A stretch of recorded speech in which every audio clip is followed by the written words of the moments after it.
ختم نبوت اور حرمت رسول صلی اللہ علیہ وآلہ وسلم سے بڑھ کر ہمیں اور کوئی چیز نہیں ہے، اور یہ وہ ایک عقیدہ ہے کہ جس پر ہماری جانب سے نہ کوئی جھکاؤ ہے، نہ کوئی سمجھوتا ہے، نہ کوئی کمپرومائز ہے، نہ کسی طرح کی کوئی مصلحت ہے ببانگ دہل۔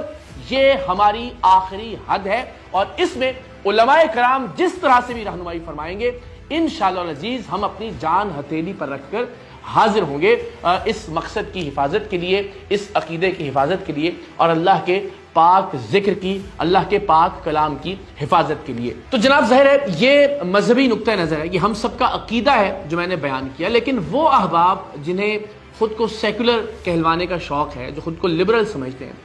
ان کے لیے بھی یہ گزارش کہ جب 1973 کے آئین پاکستان میں متفقہ طور پر اس بات کو تسلیم کر لیا گیا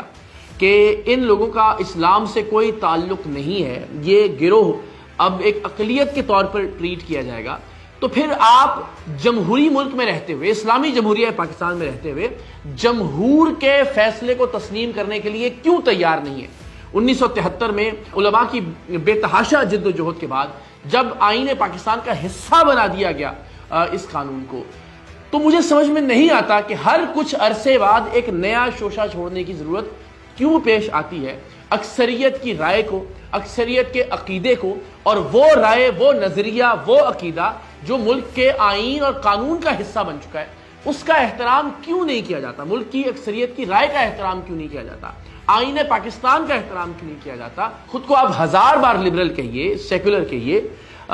لیکن پھر آپ آئین کی بالادستی کی بات کیجئے، آپ قانون کے نفاذ کی بات کیجئے، اور آئین تو اس سلسلے میں بہت واضح ہے۔ تو عقیدہ اپنی جگہ جس کے لیے ہم مر مٹنے کے لیے تیار ہیں، آپ اگر آئین کی بالادستی کی بھی بات کرتے ہیں، آپ جمہوریت کی بھی بات کرتے ہیں، آپ اکثریت کی رائے کو مقدم بھی جانتے ہیں،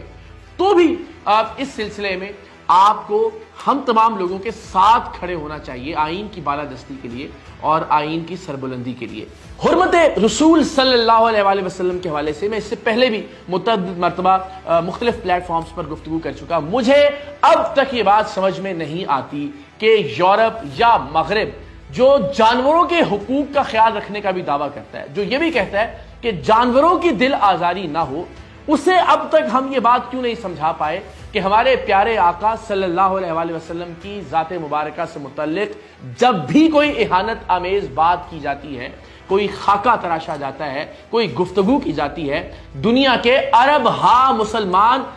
سب سے زیادہ تکلیف محسوس کرتے، اس سے بڑھ کر کوئی اذیت کسی انسان کو آپ نہیں دے سکتے کہ اگر آپ ہمارے پیارے آقا صلی اللہ علیہ وآلہ وسلم کی ذات سے متعلق کوئی اہانت آمیز رویہ اختیار کریں یا کوئی گفتگو کریں۔ کسی انسان کو اس سے بڑھ کر کوئی اور تکلیف نہیں ہو سکتی جتنی تکلیف اپنے آقا سے متعلق کسی بھی گفتگو پر مسلمان محسوس کرتے ہیں۔ یہ بات باور کرانے کی ضرورت ہے مغرب کو کہ ہمارے لیے سب سے بڑھ کر اذیت ناک بات ہے، ہمارے لیے سب سے بڑھ کر تکلیف دہ بات ہے، اور ایسا نہیں ہے کہ کچھ مسلمانوں کے نزدیک تکلیف دہ بات ہے اور کچھ مسلمانوں کے نزدیک نہیں۔ دنیا کا ہر مسلمان سب سے زیادہ تکلیف یا اذیت یا دکھ اس وقت محسوس کرتا ہے جب ہمارے پیارے آقا صلی اللہ علیہ وآلہ وسلم کی ذات سے متعلق کوئی توہین آمیز یا اہانت آمیز بات کی جاتی ہے۔ تو اس کے حوالے سے بھی میں ہمیشہ یہ کہتا ہوں کہ ہمیں آواز بھی بلند کرنی چاہیے، اسٹریٹجیز بھی بنانی چاہیے، حکمت عملی وضع کرنی چاہیے، تاکہ ہم مغرب کو یہ بتا سکیں کہ ہمارے لیے یہ معاملہ کتنا حساس ہے، ہمارے لیے یہ معاملہ کتنا نازک ہے۔ اور ختم نبوت کے حوالے سے بھی میں نے اپنا عقیدہ آپ کے سامنے رکھا، اور یہ بھی کہ انشاءاللہ العزیز علماء کی ہدایت میں، علماء کی رہنمائی میں ہم اپنی جان دینے سے بھی گریز نہیں کریں گے۔ مر مٹنے کا مقام ہے مجھ سمیت ہر مسلمان کے لیے عقیدہ ختم نبوت بھی، مسئلہ ختم نبوت بھی، اور حرمت رسول صلی اللہ علیہ وآلہ وسلم کا معاملہ بھی۔ لیکن میرا نقطہ نظر یہ ہے کہ جس طرح سے ہم کسی بھی گروہ کو، کسی بھی فتنے کو یہ اجازت نہیں دے سکتے کہ وہ اسلام کا خول پہن کر، اسلام کا چوغا پہن کر، اسلام کا لبادہ اوڑھ کر اسلام کے عقائد کی اپنے انداز میں ترویج کرے یا اپنے انداز میں تبلیغ کرے، اسی طرح سے ہم کسی فتنے کو یہ اجازت بھی نہیں دے سکتے کہ وہ ولایت کا چوغا اوڑھ کر، وہ ولایت کا لبادہ پہن کر، یا وہ ولایت کا خول چڑھا کر اسلام کی یا ولایت کی یا ختم نبوت کے عقیدے کی ترویج کرے یا اس کا نام لے یا محض اس کا نعرہ بلند کرے اپنے فراڈز کو بچانے کے لیے، اپنے دھندے اور اپنے کاروبار کو چمکانے کے لیے، تو میرا نقطہ نظر ضرور واضح ہو جائے تمام لوگوں کے اوپر کہ جس طرح سے ہم کسی بھی فتنے کو